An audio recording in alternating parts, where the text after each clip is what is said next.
तो ये तैयार है आलू की सब्ज़ी गर्मा गर्म, बिल्कुल हलवाई स्टाइल में। इसे आप इंजॉय कर सकते हैं पूरियों के साथ और साइड में खीर। हाय फूडीज़, आज मैं आपको पूरी के साथ खाने वाली हलवाई स्टाइल आलू की सब्ज़ी बताऊंगी और ये बिल्कुल वैसे ही बनती है जैसे कि ना शादियों में मिलती, बिल्कुल भुने हुए मसालों और ग्रेवी के साथ। इसे आप इंजॉय कर सकते हैं गर्मा गर्म पूरियों के साथ। तो चलिए शुरू करते हैं। तो यहाँ पे मैंने 4 बॉयल आलू लिए हैं। इसको ना मैं हल्का सा क्रश कर लूँगी अपने हाथों से इस तरह। इसे काटना हमें बिल्कुल भी नहीं है, वरना ना वो शादी वाला और हलवाई स्टाइल वाला टेस्ट बिल्कुल भी नहीं आएगा। हलवाई स्टाइल ग्रेवी में ऐसे ही आलू बॉईल करके डालते हैं क्रश करके, जिससे ग्रेवी ना काफ़ी गाढ़ी बनती है। तो इसके छोटे छोटे टुकड़े ऐसे कर लीजिए अपने हाथों से और कुछ पीसेस ना ऐसे बड़े ही रख लीजिए जैसे मैंने किया है। तो बस इस तरह से ये हमारे बॉयल आलू रेडी हैं पीसेस के साथ। फिर मैंने यहाँ पे 4 से 5 टमाटर लिए हैं जिसको मैंने ऐसे टुकड़ों में काटा है। इसे हम ट्रांसफ़र कर लेंगे ब्लेंडर में इसका प्यूरे बनाने के लिए। तो इसके साथ मैं डाल रही हूँ 1-2 टुकड़े अदरक के। अब इसे पीस लेंगे। तो ये देखिए, ये हमारा टमाटर का प्यूरे तैयार हो गया है। तो ये हमारा बेस रेडी है। तो बस अब हमारे बॉयल आलू भी रेडी है, टमाटो का प्यूरे भी रेडी है। बहुत ज़्यादा इंग्रेडिएंट्स बिल्कुल भी नहीं लगते हैं। तो अब सब्ज़ी बनाना शुरू करते हैं। अब हम कढ़ाई में ले लेंगे 1 टेबलस्पून तेल और तेल के साथ ही मैं डाल रही हूँ 2 टेबलस्पून घी। जी हाँ फ्रेंड्स, घी डालने से ही आपकी ग्रेवी को बहुत ही बढ़िया हलवाई जैसा रिच फ्लेवर मिलेगा। वैसे आप चाहें तो यहाँ पे तेल भी यूज़ कर सकते हैं, पर मैं आपको सजेस्ट करती हूँ कि घी थोड़ा सा ही भले डालिएगा, लेकिन डालिएगा, उससे बहुत ही अच्छा स्वाद आता है सब्ज़ी में। जैसे ही दोनों गर्म हो जाएंगे, इसमें हम डालेंगे 1 तेज पत्ता, फिर डालेंगे 3 से 4 लौंग, 2 से 3 हरी इलायची, 1 बड़ी काली इलायची, 2 से 3 सूखी लाल मिर्चें, 1 चम्मच ज़ीरा, 6 से 7 काली मिर्च के दाने, 1 टुकड़ा दालचीनी का। और अब इन सारी चीज़ों को अच्छे से फ्राई कर लेंगे। इन सारे खड़े गरम मसालों से ही ग्रेवी में ना बहुत ही अच्छा फ्लेवर मिलेगा।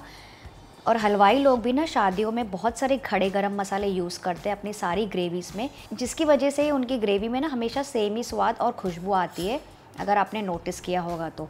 गैस का फ्लेम थोड़ा सा लो कर देंगे। अब इसमें हम डाल देंगे 1/4 चम्मच हींग। इसे भी मिक्स कर लेंगे। तब गैस का फ्लेम लो ही है। अब बारी आती है सारे सूखे मसाले डालने की। तो इस समय हम डाल देंगे आधा चम्मच हल्दी, 1 से 1.5 चम्मच मैं डाल रही हूँ कश्मीरी लाल मिर्च का पाउडर बढ़िया से कलर के लिए, 1 चम्मच मैं डाल रही हूँ धनिया पाउडर, आधा चम्मच ज़ीरा पाउडर। और इन सारे मसालों को थोड़ी देर भून लेंगे तेल में। तो ध्यान रखिए गैस का फ्लेम लो ही रखना है। तेल में सारे मसाले भूनने से क्या होता है ना, इनका फ्लेवर दुगना हो जाता है और ग्रेवी का कलर भी बहुत ही बढ़िया आता है। तो सारे मसाले हमको इसी समय डालना है। तो ये मसाले अच्छे से भून गए हैं। इनके जलने से पहले इनके ऊपर हम डाल देंगे हमारा तैयार टोमेटो का प्यूरे। थोड़ा सा मिक्स कर लेंगे और साथ में ही मैं डाल दूँगी नमक, ताकि ग्रेवी ना जल्दी से पक जाए। टोमेटो प्यूरे डालने के बाद इसे मिक्स कर लेंगे अच्छे से सारे मसालों के साथ। और अब हम इसे तब तक पकाएंगे जब तक प्यूरे का कच्चापन ना निकल जाए, ये थोड़ा सा रिड्यूस ना होने लगे। तो इस समय मैं क्या करूँगी, इसको लिड से कवर कर दूँगी और इसे लो से मीडियम फ्लेम पे रख देंगे कम से कम 5 से 6 मिनट के लिए, ताकि टमाटर एकदम बढ़िया तरीके से पक जाए और उसका पूरा पानी सूख जाए। तो करीबन 6 से 7 मिनट हो गए हैं। लिड हटाकर चेक करते हैं।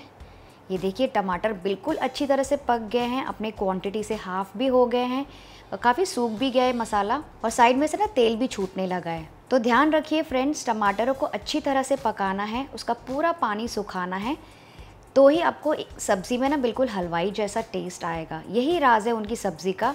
हमें सारे मसालों को, सारे चीज़ों को बिल्कुल अच्छी तरह से भूनना है। तो अभी मसाला एकदम भून गया अच्छे से। तो इस समय हम इसमें डाल देंगे आलू के टुकड़े और इसे भी मिक्स कर लेंगे, जैसे सारे आलू के पीसेस पूरी तरह से टमाटरों के साथ कोट हो जाएं। और इसे थोड़ा सा मिक्स करते हुए पकाएंगे करीबन 2 से 3 मिनट के लिए। तो इसे इसी तरह से मिक्स करते करते भूनते जाइए। तो बेसिकली ये रेसिपी ना बहुत ज़्यादा सिंपल है और बहुत ही कम इंग्रेडिएंट्स के साथ पक जाती है।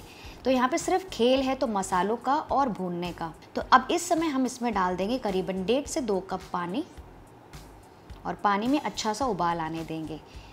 यहाँ पे मैं थोड़ा सा और नमक डाल रही हूँ क्योंकि मैंने आलू भी डाला है और पानी भी डाला है। तो और फिर से इसे मीडियम फ्लेम पर पकने देंगे करीबन 4 से 5 मिनट के लिए, जैसे कि ग्रेवी ना हल्की सी गाढ़ी हो जाए, बिल्कुल वैसे ही जैसे कि शादियों में बनती है। तो आप चाहें तो यहाँ पे इसको लिड से भी कवर करके पका सकते हैं। तो मैं यहाँ पे इसको थोड़ी देर लिड से कवर कर देती हूँ करीबन 4 से 5 मिनट के लिए। उससे क्या होगा ना, आलू सारा फ्लेवर ले लेगा ग्रेवी का, अच्छे से उसको सोख लेगा और बहुत ही फ्लेवरफुल बन जाएंगे हमारे आलू के पीसेस अंदर से भी, और वो बिल्कुल फीके फीके नहीं लगेंगे, नॉर्मली जैसे बॉयल आलू लगते हैं। तो करीबन 5 मिनट हो गए हैं, लिड हटाकर चेक करते हैं। ये देखिए ग्रेवी काफ़ी गाढ़ी हो गई है, पहले से थोड़ी सी कम भी हो गई है। अब मैं क्या करूँगी ना, स्पून के पीछे से यहाँ से मैं थोड़े से आलू के पीसेस को ऐसे मैश कर लूँगी। तो थोड़े थोड़े आलू के पीसेस ऐसे मैश कर लीजिए स्पून के बैक से। इससे क्या होगा ना, ग्रेवी और भी अच्छी गाढ़ी हो जाएगी और क्रीमी हो जाएगी, यानी कि ना उसमें थोड़ा सा भी पानी नहीं रहेगा। थोड़े छोटे जो पीसेस है ना, वो अच्छे से सोख लेंगे ग्रेवी को और एकदम गाढ़ी लटपटी ग्रेवी बनेगी हमारी। तो अब मैं आपको दिखाती हूँ। मैंने थोड़े से आलू मैश कर लिए थे और आलू मैश करने के बाद भी मैंने इसे 3 से 4 मिनट के लिए पकाया है। तो इस समय ग्रेवी काफ़ी गाढ़ी हो गई है, देखिए, और इसका कलर भी ना काफ़ी गहरा आने लगा है। इस समय हम इसमें डाल देंगे आधा चम्मच गरम मसाला, 1 चम्मच मैं डाल रही हूँ कसूरी मेथी, अपने हाथों से इसे क्रश कर लीजिए, और मैं डाल रही हूँ फ्रेश धनिया। और अब इन सारी चीज़ों को मिक्स करके पकाएंगे बस 1 से 2 और मिनट के लिए। तो बस अब ये आलू की ग्रेवी, तो बस अब ये रेडी हो गई है आलू की सब्ज़ी।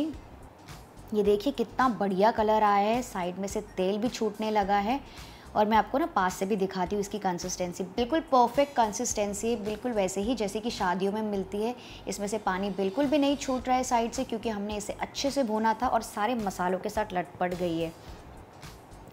तो मुझे तो ऐसा लग रहा है कि बस जल्दी से 4-5 पूरियाँ बनाऊँ और इसे खाऊँ, क्योंकि पूरी के साथ ही ना ये बेस्ट टेस्ट करती है। तो यहाँ पे ना मैंने पहले से ही आटा गूँथ के रखा है, नॉर्मली जैसे आप गूँथते हैं रोटी या फिर पूरी के लिए। तो इसे थोड़ा सा ऐसे मसल लीजिए। तो इसे मैंने नॉर्मली रोटी या पूरी का आटा बनाते हैं ना, वैसे गूँथ के रखा है थोड़े से नमक के साथ। अब मैं क्या करूँगी ना, इसकी छोटी छोटी पूरियाँ बना लूँगी।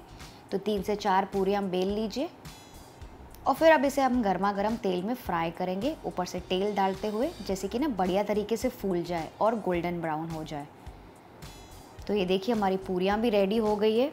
तो इस गर्मा गर्म सब्ज़ी को हम परोसेंगे। आपको देख के ही अंदाज़ा लग रहा होगा कितनी बढ़िया बनी हमारी सब्ज़ी। तो इसे परोसिए गर्मा गर्म और मज़ा लीजिए शादी वाले खाने का, बिना शादी में जाए। तो मैंने सब कुछ बना ही लिया है, तो मैं जल्दी से पूरियाँ तोड़ के ट्राई करके देखती हूँ। ये देखिए कितनी बढ़िया ग्रेवी बनी है, बिल्कुल तेल नहीं छूट रहा है साइड से और बहुत ही बढ़िया रंग आया है। मैं इसे ट्राई करके देखती हूँ।